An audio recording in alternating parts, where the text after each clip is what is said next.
Okay, welcome to the tutorial on how to add your own events to the Leicestershire Villages website. Now the site receives around 250,000 page views every month, so it's a really good opportunity to publicise your events to your community, and it's completely free of charge. Now if we click on the events link in the local posting section on the left hand side of the screen, we can see the village calendar here, and this contains details of really anything that takes place in the community, from the village fete to maybe fixtures for the village football team. Now if you're interested in a particular event, like the Wrigley Readers here for example, we simply click on the title and it will take us further down the page to see full details of that particular event. If we'd like to add our own event, we can simply go back up to the calendar at the top, and if we're logged into the site we can go ahead and click an actual date that our event is due to take place. Now I'm going to add details of a Halloween party, so I'm going to choose the 31st of October. And if I click on there, you'll see that we're presented with a pretty simple form to complete. And really this is the same form that you'll see for anything in the local posting section of the site. And the first thing that we're asked to do is to give our event a particular name, and I'm going to call this Halloween Party. Okay, now the date has already been added for us because we clicked on the correct date in the calendar. Next section is asking us if we want to add a picture. Now although it's not compulsory to add an image, it does make your item stand out from other items on the page, so really add an image if you can. Now we can add an image very easily, and it really is exactly the same way that you'd add an attachment to an email.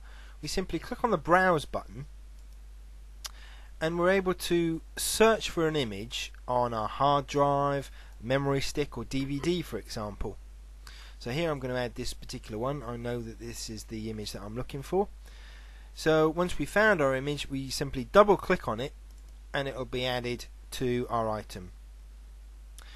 Now remember that you can only add a JPEG or a GIF image, and the maximum file size is 25 megabytes.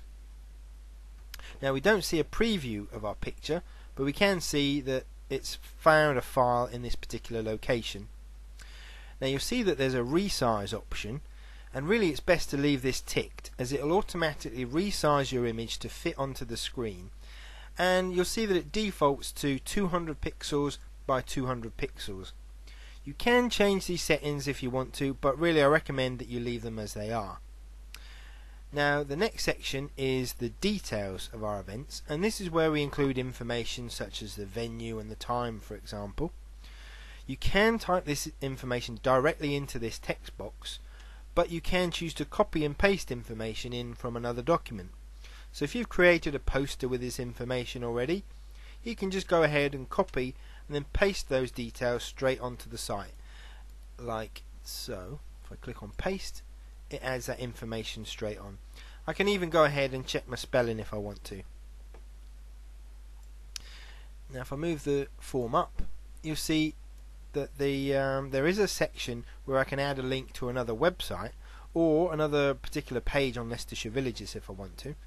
I won't add one in this example, but you simply type the web address into this box and then make sure that you do click on the go button just to test your link, just to check that you've got the web address right.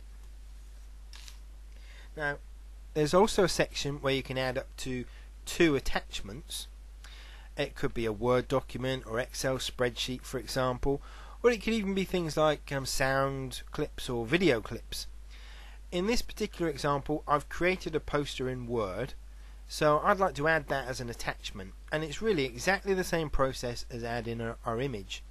We click on the browse button and it allows us to search through our hard drive again, and in here there's a Word document for my Halloween party, so I just double click on it to add it to our form.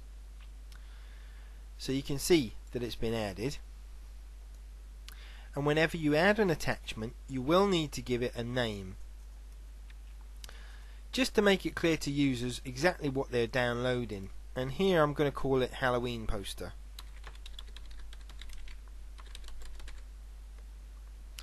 And really that's it. all we do now is click on the save button and our item will be added to the site. And if I scroll up, we should see our Halloween party's now been added to the calendar. If I click on the title, it will take us further down the page to see the full details for this. Now you'll notice that it appears in pink because nothing actually goes live to the public until it's been checked by a moderator first. Now this process may take up to 3 days, so make sure that you do add your item in plenty of time, or let us know that it needs to be approved urgently. Although it will really be usually approved much more quickly than this. Really, that's all there is to adding your own events to Leicestershire Villages. It's very simple to do, and more importantly, it's completely free. So remember that the site's got over 250,000 page views a month, so you can publicise your events to this growing audience. So why not have a go?